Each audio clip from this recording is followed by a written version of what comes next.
ఉన్న రహస్యం అంతా ఇక్కడ ఉంది. అది నేను మొత్తుకుంటుంది, అది నేను మొత్తుకుంటుంది. ఎన్నిసార్లు చెప్పినా మొత్తుకొని చెప్తుంది. అది ఉన్న ఆయన దగ్గర పట్టుకోకుండా, కరెక్ట్గా ఆయన దగ్గర శక్తి పొందుకోకుండా, పట్టుకోవాల్సిన పాదాలు పట్టుకోకుండా, పొందాల్సిన విధంగా శక్తి పొంది విజృంభించకుండా, అది నిర్లక్ష్యం చేసి నువ్వు ఎంత పరిగెత్తి ఏం సాధిస్తావు? ఏం చేయగలిగావు? ఎంత మాత్రం సాధించావు చెప్పు నాకు.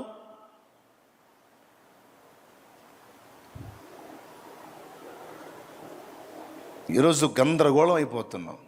చాలా సులువుగా దేవుని పని చేశారు వాళ్ళు.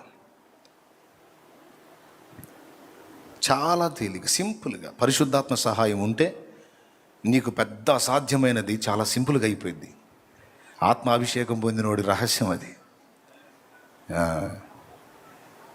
అది ఈటలు, కత్తులు, డాళ్ళు, బళ్ళాలు, బరిసెలు తీసుకొని ఇశ్రాయేలుకు జై అని 40 రోజుల నుంచి మొత్తుకుంటున్నారు. ఒట్టి జైలే, యుద్ధం చేసింది లేదు, గెలిచింది లేదు. ఏమేమి తీసుకొని ఉన్నారు? కత్తులు, ఈటెలు, బళ్ళాలు, బాణాలు, బరిసెలు, గందరగోళం, అన్ని సరుకంతా పెట్టుకొని కూర్చున్నారు. ఎవరు తక్కువ వాళ్ళు కాదు, వాళ్ళు ఎవ్వరు వలగాల.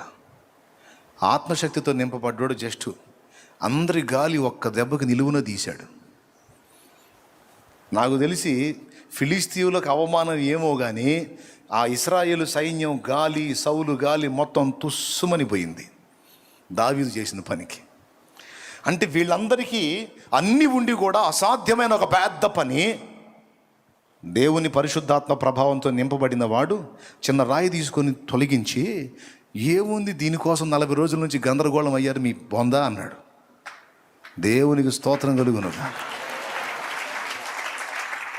అది అది ఎట్లా సాధ్యం అవుతుందన్నా నీకు? అంటే ఇంకా కాస్త గీరినా సరే నీకు సమాధానం రాదు. ఎట్లా సాధ్యం అన్నా నీకు? ఎట్లా సాధ్యం అన్నా అంటే నాకు సాధ్యం నేను చెప్పానా? ఆయన సాధ్యం అంతా ఆయన వల్లనే అయింది, ఆయన శక్తి వల్లనే అయింది, ఆయన బలం వల్లనే అయింది. అందుకే నేర్చుకోమని చెబుతున్నాను.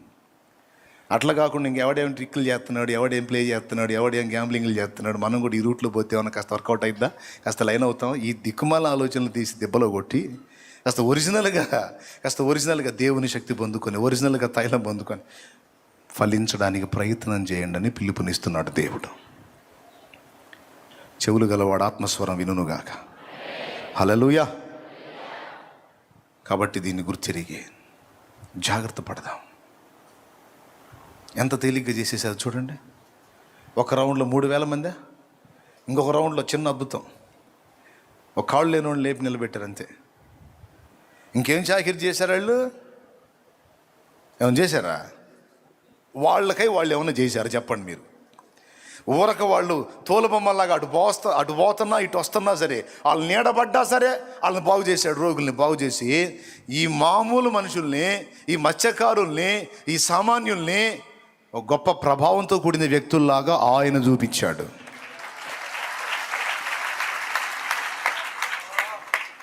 ఆయన చూపిస్తే అప్పటిదాకా అసలు ఎవరు పట్టించుకోలేదు. ఆ తర్వాత వీళ్ళు పోతుంటే పేతురు గారు ఇదిగో మిమ్మల్ని ఆపమండి, మీ దారిని మీరు పోండి, అసలు మిమ్మల్ని ఆపం మేము, జస్ట్ మీ నీడ పడితే చాలండి, రోడ్డు పక్కన మంచాలు వేసుకుంటామండి. ఏంట్రా బాబు మీరు సరిపోండి, ఎట్లా కానీ సరే యోహాన్ ఏ సంగతి అట్లా జరిగిందా? ఈ నీడ తగిలితే వాళ్ళు వేసి కూర్చుంటున్నాడు. దేవునికి స్తోత్రం కలుగును గాక. హల్లెలూయా. ఒక ఉజ్జీవం, ఒక విస్ఫోటనం, ఒక ప్రభావం, ప్రభంజనం, ఒరిజినల్ శక్తి. తోలుబొమ్మలే వాళ్ళు దానికోసం ఎంత చాకిరి చేశారు నాకు చెప్పండి మీరు. ఈరోజు ఒక మీటింగ్ పెట్టాలంటే మనకి ఎన్ని కుస్తీలు. స్టేజీ కట్టాలా, లైటింగ్ పెట్టాలా, మైకులు కట్టాలా, స్పీకర్లు పెట్టాలా, మైకులు కట్టాలా, స్పీకర్లు పెట్టాలా, లచ్చలు తేవాలా, ఎన్ని 100,000 లచ్చలు కావాలా, మళ్ళా మరి పబ్లిసిటీ కావాలా, అయ్యగారిది పెద్ద ఫోటో వేయాలా, స్థానిక పాస్టర్ వరద బాధితులాగా చిన్న ఫోటో వేసుకోవాలా. దేవునికి స్తోత్రం కలుగునుగా. హల్లెలూయా. మరి అంతే కదా. అంత హడావుడి గందరగోళం చేయాలా?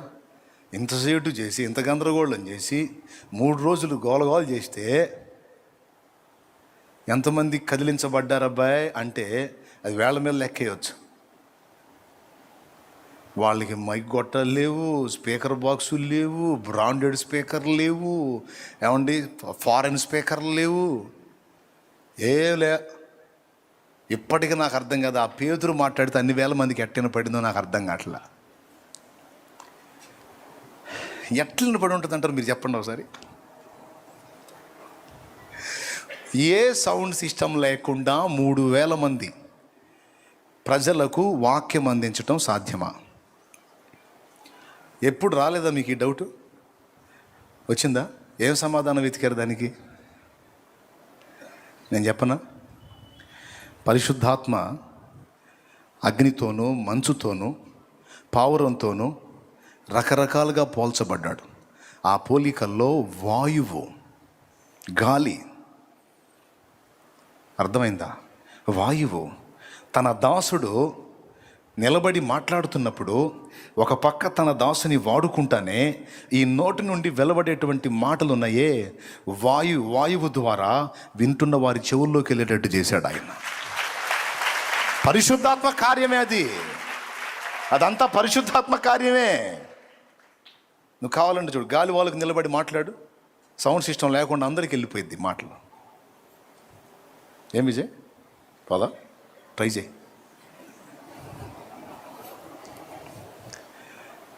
దేవునికి మహిమ. మరి ఏ వాళ్ళు నిలబడి మాట్లాడితే ఆ ఎన్నోళ్ళ చెవుల్లోకి వెళ్ళిందో, ఎంత వెళ్ళినా వాళ్ళకి నిలబడి ఎంత మాట్లాడినా అన్ని వేల మందికే. యేసయ్య మాట్లాడినప్పుడు అన్ని వేల మంది విన్నారు. ఏ స్పీకర్లో ఉన్నాయండి?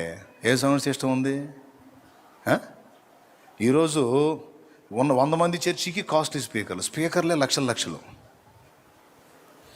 ఉండేదేమో 100 మందికేమో అంత కాస్ట్లీ.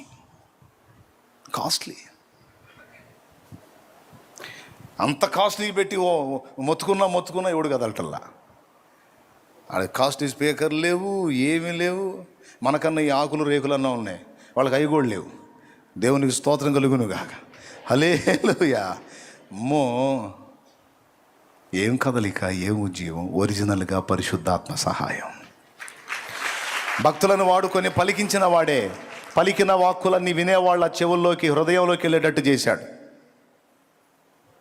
అందుకే పొడవబడి ఒక రౌండ్లో 3000, మరో రౌండ్లో 5000, కదిలి ఊళ్ళు కదిలిపోయినాయి. దేవునికి మహిమ. నువ్వు దేవుని కొరకు ఒక మంట మండాలంటే రూట్ ఇది. నిజంగా ఒరిజినల్ ఉద్యోగం నువ్వు చూడాలంటే రూట్ ఇది. దేవుని బిడ్డలారా, దేవుని చిత్తం నెరవేర్చగోరే వారలారా, దేవుని కొరకు ఆసక్తి కలిగి ఉన్న వారలారా, దేవుని కొరకు ప్రభావంతో నేను వాడబడాలని ఆశిస్తున్న వారలారా, గుర్తించండి. పరిశుద్ధాత్మ ప్రభావంతో వచ్చి ఒక విత్తనం వేసి వెళ్ళాడు అంతే. తోమా జస్ట్ ఒక అగ్ని అట్లా రాజేశాడు, ఎప్పటికీ మండుతూనే ఉంది. చూడండి, దాన్ని ఆర్పటం ఎవ్వడి వల్ల కాల. మతోన్మాద శక్తులు ఈరోజు కొత్త కాదు. తరతరాల క్రైస్తవ సంఘ చరిత్రలో మతోన్మాద శక్తుల తిరుగుబాటు, క్రైస్తవ్యాన్ని అణిచివేయాలనుకోవటం, బైబిల్ని లేకుండా చేయాలనుకోవటం, క్రీస్తు సువార్తను నిర్మూలన చేయాలనుకోవటం, ఈరోజు కొత్తగా ఏదో మురిగే రకాలు మురుగుతున్నాయని ఇది కొత్తగా ఇప్పుడు చూసేవాడికి ఇది కొత్త. తరతరాల సంఘ చరిత్రలో ఇవన్నీ పాత సంగతులే. ఆగినాయా? సుబ్బరావమ్మ పాటలు పాడా. మూర్ఖులకు తెలియదు క్రైస్తవ్యం పుట్టుక, క్రీస్తు శిలువ శ్రమలలోనే పుట్టె సంఘ కన్యక. మత మూర్ఖులకు తెలియదు క్రైస్తవ్యం పుట్టుక, క్రీస్తు శిలువ శ్రమలలోనే పుట్టె సంఘ కన్యక. ఘోరమైన శ్రమలైన మాకు కొత్త కాదురా, ఘోరమైన శ్రమలైన మాకు కొత్త కాదురా. ఒక మనిషిని చంపితే 1000 మంది అగునురా, ఒక జ్యోతిని ఆర్పితే 1000 జ్యోతులెలుగురా. దేవునికి మహిమ. బొల్లపల్లిలో సుబ్రహ్మ హతసాక్షి అయినప్పుడు దేవుడిచ్చిన తలంపులతో పాడిన పాట. ఆ జ్ఞాపకార్థంగా అట్లాగా రాశాం. దేవుడిచ్చాడు తలంపు, అందులో దొరికింది అద్భుతమైన చరణం. ఆరిపోయారా? వాళ్ళ చేత అయిందా? ఆర్పాలనుకున్న వాళ్ళందరూ ఆరిపోయారు. వాళ్ళ పక్కన వాళ్ళ కింద జ్యోతులు పెట్టి అశ్రుతాంజలి అని పెట్టారు. దేవునికి స్తోత్రం, స్వర్గస్థులైనందుకు చింతిస్తున్నామని పెట్టారు. క్రీస్తు సువార్త జ్యోతిని ఆపాలనుకున్న వాళ్ళకి జ్యోతి ప్రజ్వలనం గావించి పక్కన ఇటు ఒక జ్యోతి బొమ్మ, అటు ఒక జ్యోతి బొమ్మ, మధ్యలో ఆడి ఫోటో. దేవునికి స్తోత్రం. అర్థం కాలేదా? సూర్యుడైనా ఆరిపోవును, సూర్యుడైనా ఆగిపోవును, సువార్త మాత్రం సాగిపోవును.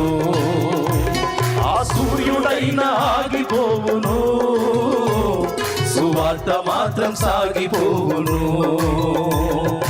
అదిగో నా నావ బయలుదేరుతున్నది, అందులో యేసు ఉన్నాడు. ఆ నావలో క్రీస్తు ఉన్నాడు, ఆ నావలో క్రీస్తు ఉన్నాడు. దేవునికి మహిమ. పరిశుద్ధాత్మ శక్తితో నింపబడి ఎక్కడో కేరళలో ఒక కొంచెం అగ్ని, తమిళనాడులో కొంచెం అగ్ని స్టార్ట్ అయ్యి ఈరోజు భారతావని అంతా సువార్త కోసం పరిగెత్తుతూ ఉంది. మొత్తం తిరిగారా?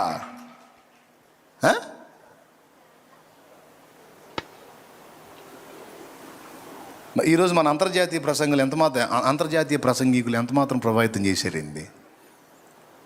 ఫారిన్ కంట్రీకి పోయినా అక్కడ ఉన్న తెలుగు వాళ్ళకి చెప్పుకొని రావటమేగా ఆల్రెడీ విశ్వాసులకి. ఊరికి తెలీదు, ఊరి చెవులో పెడతారు క్యాబేజీలు, క్యాలీఫ్లవర్లో. దేవునికి స్తోత్రం కలుగునుగా. హల్లెలూయా. అన్నీ తెలుసు. ఒరిజినల్గా చేయాలి దేవుని పని, అది నేను మొత్తుకుంటుంది. చెప్పు, పర్వాలేదు, ఎక్కడున్న వాళ్ళైనా బలపరచు, ఇబ్బంది లేదులే. విదేశాలకు వెళ్ళి ఎంతమందిని విదేశీయుల్ని రక్షణలోకి నడిపించావు, ఎంతమందిని ప్రభావితం చేశావు. ముందు స్వదేశంలో చాలామంది ఆత్మలు నశించిపోతున్నారు, వీళ్ళ మీద దృష్టి పెట్టాలి. ప్రభు సెలవైతే విదేశాలకు కూడా వెళ్ళాలి. భారతదేశం నుండే ఇతర దేశాలకు కూడా సువార్త వెళ్ళాలి, సత్యం వెళ్ళాలి, ఉజ్జీవం వెళ్ళాలి. ప్రార్థన చేయాలి మనం. ఓకే, ఇంక చాలులే, నేను అసలుకి మాట మీద నిలబడదాం అనుకుంటున్నా ఈరోజు. దేవునికి మహిమ. రండి, దేవుని పాదాలు పట్టుకుందాం, కాల్చమని అడుగుదాం, కాల్చమని అడుగుదాం. అగ్ని దిగిరా, నన్ను కాల్చమని అడుగుదాం, ఖాళీ చేయమని అడుగుదాం, శక్తినిమ్మని అడుగుదాం, బలమిమ్మని అడుగుదాం, జీవాన్ని నింపమని అడుగుదాం, ప్రభావంతో నింపమని అడుగుదాం. పరిగెత్తి పరిగెత్తి పరిగెత్తి. ఒక చిన్న జోక్ చెప్తా.